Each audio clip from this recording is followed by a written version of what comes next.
राष्ट्रीय लोकनीति पार्टी ने सुशासन दिवस के अवसर पर रिज मैदान शिमला से लोगों के बीच जन जागरण अभियान की शुरुआत की। क्रिसमस दिवस के अवसर पर सुशासन क्या और कैसे इसे लोगों के लिए लाया जा सकता है, इस पर पर्चे भी बांटकर प्रचार प्रसार किया गया। आरएलपी की टीम रिज मैदान पर स्वर्गीय अटल बिहारी वाजपेयी की मूर्ति के सामने एकत्रित होकर माल्यार्पण किया और उसके बाद लोगों के बीच में जाकर देश और प्रदेश में सुशासन व्यवस्था में क्या आयाम हो सकते हैं, इस पर चर्चा की और पर्चे बांटे। इस अवसर पर राष्ट्रीय लोकनीति पार्टी के राज्य पदाधिकारियों के अलावा आम सदस्य भी इस अभियान में साथ रहे। रिज मैदान, माल रोड, लोअर बाजार, कालीबाड़ी, मिडिल बाजार, लक्कड़ बाजार, संजौली में एक एक आदमी के पास जाकर पार्टी कार्यकर्ताओं ने पर्चे बांटकर बताया कि देश में सुशासन व्यवस्था केवल एक दिन दिखावे के लिए है। लोग त्रस्त हैं और उनकी बातें नहीं सुनी जा रही है।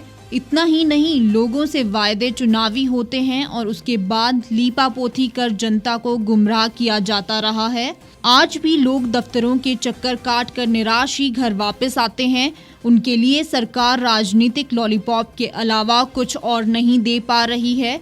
आरएलपी अगर सत्ता में आती है तो देश और प्रदेश में सत्ता जनता को ही हस्तांतरित की जाएगी। इसके मायने ये है कि लोकनीति विकास की दिशा तय करेगी, ना कि दफ्तरों में बैठे राजनीतिज्ञ अथवा ब्यूरोक्रेट्स। उन्होंने कहा कि पार्टी शिमला नगर निगम से सभी वार्ड में चुनाव लड़ने जा रही है और निगम से ही सुशासन की नींव रखी जाएगी। इसका उदाहरण पूरे प्रदेश में जाएगा। आज बहुत महत्वपूर्ण दिन है। 25 दिसंबर को बहुत सारी बातों के लिए जाना जाता है। सबसे पहले अगर हम बात करें तो आज क्रिसमस दिवस है और सामने सांता क्लॉज है। दूसरा, आज प्रधानमंत्री स्वर्गीय अटल बिहारी वाजपेयी जी का जन्मदिन होता है और उस जन्मदिन पर आज भारत सरकार ने सुशासन दिवस के रूप में मनाने का निर्णय लिया था।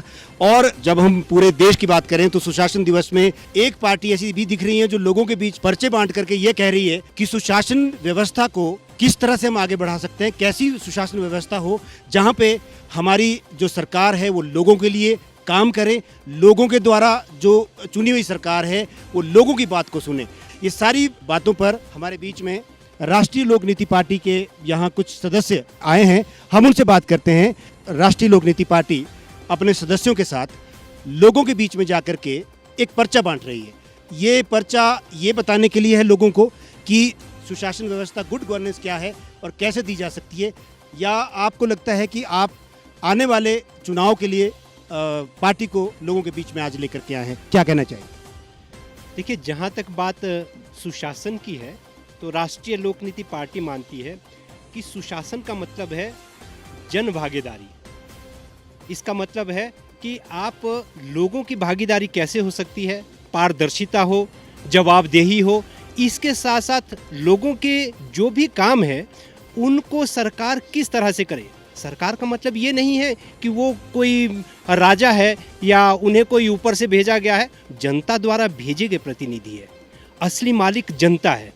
जनता का शासन कैसे हो और लोगों के प्रति शासन की जवाबदेही कैसे हो, इसको लेकर के अपना एक विजन बनाया है राष्ट्रीय लोकनीति पार्टी ने। उसी को लेकर के आज हम जनता के बीच हैं। सरकार कह रही है, जो वर्तमान में भारत सरकार है और वर्तमान में जो हिमाचल सरकार है, डबल इंजन की सरकार वो अपने को कहती है, वो कह रही है कि आज तक की सबसे अच्छी सुशासन व्यवस्था इस सरकार ने दी है, भारतीय जनता पार्टी ने दी है। तो क्या ये पर्चे बांटने में इसमें कोई ऐसी अलग से बात है जो कह रहे हो? अपने मुंह मियाँ मिट्ठू बनना है, किसी ने तो बने, इस पे कुछ नहीं कहना है। लेकिन यस, ये पर्चे बांटने में अलग बात क्या है, वो निश्चित रूप से अलग बात है। अभी तक स्वशासन को लेकर सभी बड़ी बड़ी बातें सभी दल कहते रहे, लेकिन स्वशासन आएगा कैसे, गुड गवर्नेंस आएगी कैसे, वो कैसे का जवाब किसी के पास नहीं है। मात्र कहना, प्रलोभन देना और अपने एजेंडे में रखना एक पार्ट है, लेकिन उसको अमली जामा पहनाने के लिए क्या तरीका है, वो तरीका भी होना चाहिए।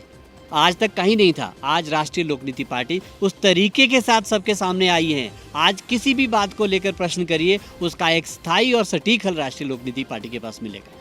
3 या 4 कोई ऐसी बातें जो सुशासन को, जो गुड गवर्नेंस कहती हो राष्ट्रीय लोकनीति?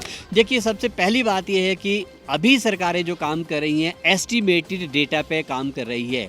किसी के पास रियल टाइम डेटा नहीं है। अगर आज कोई रिपोर्ट आप देखेंगे तो उसमें आप देखेंगे 2011 के सेंसस के अनुसार वो आंकड़े दिखाए जाते हैं। राष्ट्रीय लोकनीति पार्टी रियल टाइम डेटा के साथ काम करेगी इस देश में सेंसस नाम की ज़रूरत नहीं पड़नी चाहिए कि हमें जनगणना 10 साल के बाद करनी पड़े। इतनी व्यवस्था हो कि रियल टाइम आपको हर वक्त सही इन्फॉर्मेशन, लाइव इन्फॉर्मेशन मिलेगी। पहली बात तो इससे मदद मिलेगी प्लानिंग को लेकर कि इस डेमोक्रेटिक पायदान में कौन आदमी कितना नीचे है वो डेटा बताएगा, कौन कहाँ है, वो किस जगह में है, किस स्थिति में है, वो आंकड़े बताएंगे और उनको ऊपर उठाने के लिए योजनाएं उस ढंग से बनाई जा सकती है। नंबर 2, अभी देश में कोई भी ऐसा पहचान नहीं है कि आप देश के नागरिक हैं, भारत के नागरिक हैं। किसी के पास कोई एक भी आइडेंटिटी नहीं है कि आप भारत के नागरिक हैं। अलग अलग आइडेंटिफिकेशन सबके पास है। हम राष्ट्रीय लोक नीति पार्टी सारे अलग अलग कार्डों को ख़त्म करके एक कार्ड देश में होगा, वो नागरिकता पहचान पत्र होगा, सिटीजनशिप आइडेंटिफिकेशन कार्ड होगा और उसमें एक नंबर होगा। उसी नंबर के माध्यम से देश की सारी कार्य प्रणाली चलेगी, सारी सुविधाएं सरकार की उसी नंबर पर मिलेगी। आपकी हेल्थ है, एजुकेशन है, बैंकिंग है, एग्रीकल्चर है, सिक्योरिटी, सोशल सिक्योरिटी है, ये सारे काम उस नंबर के माध्यम से चलेंगे। तो ये एक नई पहल है। और तीसरा, हम जो नागरिकों में जवाबदेही लाने के लिए citizens welfare and accountability act लाने की बात कर रहे हैं। ये 3 हथियार ऐसे हैं जिससे किसी भी देश की शासन व्यवस्था को चुस्त दुरुस्त किया जा सकता है और इन्हीं 3 हथियारों के बलबूते राष्ट्रीय लोक नीति पार्टी आगे बढ़ने जा रही है। ये बड़ी गजब की बात है चौहान साहब कि अगर ये सारी बातें जो अभी डॉक्टर एल सी शर्मा कह रहे थे, अगर ये बातें इम्प्लीमेंट करनी है, लोगों के बीच में लानी है और इसको व्यापक तौर पर लोगों का समर्थन चाहिए, इसके लिए राष्ट्रीय लोक नीति पार्टी को सत्ता भी चाहिए। बिना सत्ता के आप ये काम बोल के नहीं कर पाओगे। लेकिन अभी जैसा हम देख पा रहे हैं तो अभी तो आपका पदार्पण है, तो आप अभी कहाँ से उठना चाह रहे हैं और कहाँ पहुँचना चाह रहे हैं? ठीक है, अभी हम लोग पंचायत लेवल से और कमेटी लेवल से, एमसी लेवल से, काउंसलर लेवल से शुरू हो रहे हैं। अभी एमसी का इलेक्शन आ रहा है, हम वहाँ से शुरू करते हैं। वैसे तो हमने पार्लियामेंट का भी इलेक्शन लड़ा है, तो उसमें भी लोगों तक हम ऑलमोस्ट 1800 से ज़्यादा बूथ जो थे वहाँ पर हमारा पदार्पण हुआ है, वहाँ हमें वोट मिले। तो अब एमसी शिमला का है, एमसी शिमला में हम अपने कैंडिडेट उतारेंगे। अवश्य है कि हम लोग यहाँ पर जीत के आएंगे और एमसी शिमला में अपना काम दिखाएंगे, अपना जो विजन है उसको बताएंगे। अप्रैल मई में आप चुनाव लड़ने जा रहे हैं? जी जी, ये पक्का है? हाँ, ये पक्का है। सभी सीटों पर? सभी सीटों पर, बिल्कुल बिल्कुल। आप क्या कहना चाहते हैं? हमारी ये पार्टी जो बनी है, इसमें ऊपर के लोग, जितने अमीर लोग हैं ना, वो तो वोट डालते नहीं। मध्यम लोग और थर्ड मैन जो है ना, हम लोग सफ़र होते हैं। और ये जितनी भी पार्टियाँ हैं, ये अपना उल्लू सीधा कर रही हैं, आम आदमी तक तो पहुँचते नहीं है। बस इतना ही कहना चाहूँगा और बाकी किसी के बारे में निंदा नहीं करूँगा। जैन साहब, आप वरिष्ठ पार्टी सदस्य हैं और अभी हाल ही में मंडी में चुनाव हुए हैं, आपने वहाँ भी कमान संभाली है और एक बहुत अच्छे सामाजिक कार्यकर्ता के रूप में भी आपकी पहचान है जी। आप राष्ट्रीय लोक नीति के संदर्भ में कैसे भविष्य देख रहे हैं इस पार्टी का, और जनता के बीच में जो मुद्दे बताए जा रहे हैं, अगर इन मुद्दों को प्रैक्टिकली आप करना चाह रहे हैं तो कब तक का आप मान के चलते हैं कि कब तक आप इसमें सक्सेस हो पाएंगे और सत्ता को हाथ में ले पाएंगे? राष्ट्रीय लोक नीति पार्टी के तहत हमारी पार्टी सबसे अधिक जो जोर देती है वो एजुकेशन पर जोर देती है, ताकि एजुकेशन के माध्यम से हम सबको जागरूक कर सकें और जो पढ़ाई लिखाई लोग कर रहे हैं वो किसी यूटिलिटी में आए, किसी इस्तेमाल में आए, समाज के काम आए, देश के काम आए। आजकल जो पढ़ाई हो रही है वो केवल सिर्फ याद करना है और एग्ज़ाम में लिखना। वो इंटेलिजेंट माना जाता है जो ज़्यादा लिख दे और ज़्यादा याद कर ले, लेकिन उसको समझ नहीं होती। तो हमारी पार्टी सबसे ज़्यादा जोर जो लगाएगी वो एजुकेशन पर लगाएगी, और एजुकेशन ही किसी देश की सभ्यता और उसकी रीढ़ की हड्डी मानी जाती है। एजुकेशन को आम आदमी पार्टी की तरह आप भी नारा दोगे कि ये फ्री होगी, मुफ्त होगी? एजुकेशन फ्री होनी चाहिए, ये सभी का हक है, लेकिन एजुकेशन ऐसी होगी जिसको वो किसी काम में बदल सकेंगे। सिर्फ पढ़ाई लिखाई कागज़ों की ये रटने की नहीं होगी, प्रैक्टिकल रूप में होगी। आंदोलन अभी शिमला के और हिमाचल के अंदर हो रहा है। हाँ जी। प्राइवेटाइजेशन जो शिक्षा का है, प्राइवेट स्कूल ने बिना कुछ किए भारी भरकम फीस वसूली है बच्चों से। सरकार मूक दर्शक है, इनसे पैसे भी ले रही है, लेकिन सरकार जनता को बेवकूफ़ बनाती है और उनके ऊपर कोई एक्शन नहीं करती है। आपकी पार्टी का क्या रुख है इसमें? एजुकेशन प्राइवेटाइजेशन तो बिल्कुल होना ही नहीं चाहिए। हमारा तो ये कहना है कि एजुकेशन फ्री होनी चाहिए और उस एजुकेशन का सबको लाभ होना चाहिए। प्राइवेटाइजेशन के हम बहुत खिलाफ रहेंगे, हम इसको पनपने नहीं देंगे और इसको समाप्त करके ही रहेंगे। आप प्रदीप जी एक आम सदस्य है इस पार्टी के। हाँ जी। आपको क्या लगता है कि जो बातें की जा रही है देश को राजनीति से नहीं लोक नीति से चलाने की बात हो रही है, संभव है? बिल्कुल संभव है। कैसे संभव है? अभी तो फर्स्ट स्टेज में तो हमको अपने जो विजन है पार्टी का इसको जन जन तक पहुंचाना है और वो बहुत सिंपल है और सादा है। आप क्यों जुड़े इस पार्टी से? इसका विजन पढ़ के ही हमको पता चला कि ये पार्टी सही दिशा में चल रही है, बाकी पार्टी की तरह नहीं। चलिए शुक्रिया। राष्ट्रीय लोकनीति पार्टी मंडी चुनाव में हाथ आजमाने के बाद अब शिमला नगर निगम में चुनाव के माध्यम से शहर को इसकी पौराणिक पहचान देने की बात कर रही है। हालांकि ये दीगर बात थी कि कोई एक दल सुशासन दिवस पर पर्चे बांटकर ये बताने की कोशिश कर रहा था कि सुशासन क्या है और लोगों की भागीदारी से सत्ता को किस प्रकार से चलाया जा सकता है।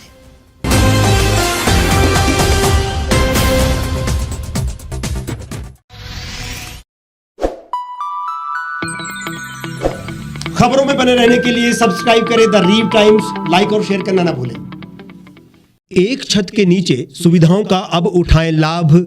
रीव ई मार्ट में अब पाएं अपनी रसोई के लिए गुणवत्ता और सस्ते दामों पर राशन सामग्री। दालें हो या हो मसाले, आपका किचन ई मार्ट संभाले। उच्च गुणवत्ता और दामों में बेहतरीन रीव ई मार्ट में पधारें और पाएं अपनी पसंद के सभी उत्पाद या फिर करें ऑनलाइन ऑर्डर और पाएं घर द्वार पर ही सुविधा। आज ही संपर्क करें फोन नंबर 8219694079 पर, बाईपास रोड, शनान, संजौली, शिमला। गांव की चौपालों से लेकर संसद के गलियारों तक, गृहिणी के चूल्हे से लेकर निवेश और बाजारों तक, किसानों के हाल से लेकर खेत और खलिहानों तक, शिक्षा और स्वास्थ्य से लेकर खेल के मैदानों तक, संसद के प्रधान से लेकर पंचायत के पंच तक, सेंट्रल हॉल से लेकर ग्राम सभा के मंच तक, हर खबर पर रहेगी हमारी पैनी नजर।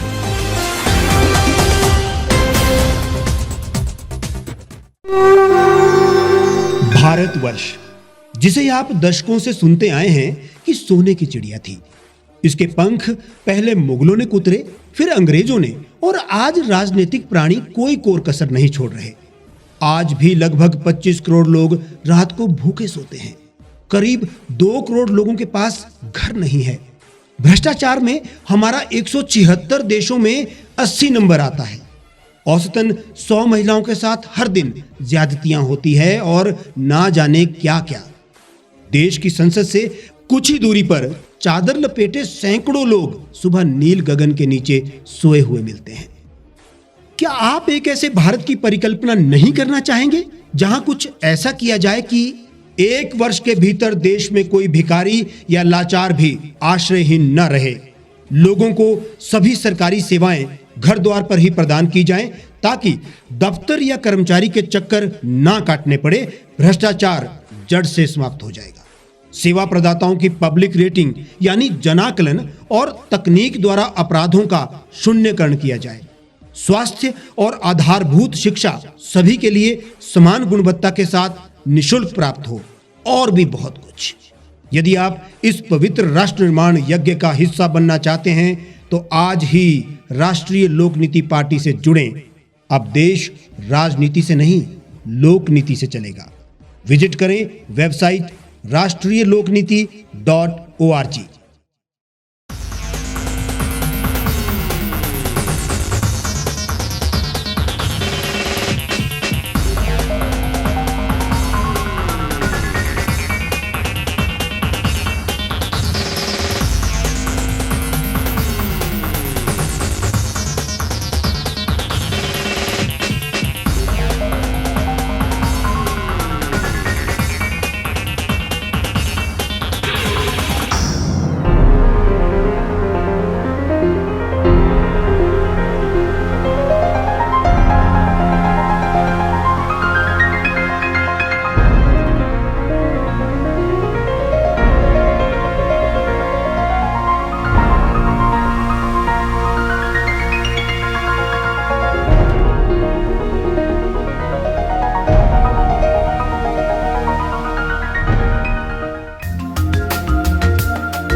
लेटेस्ट खबरों के लिए आप यूं ही देखते रहिए the Reap Times. Like, share और सब्सक्राइब करना ना भूलें।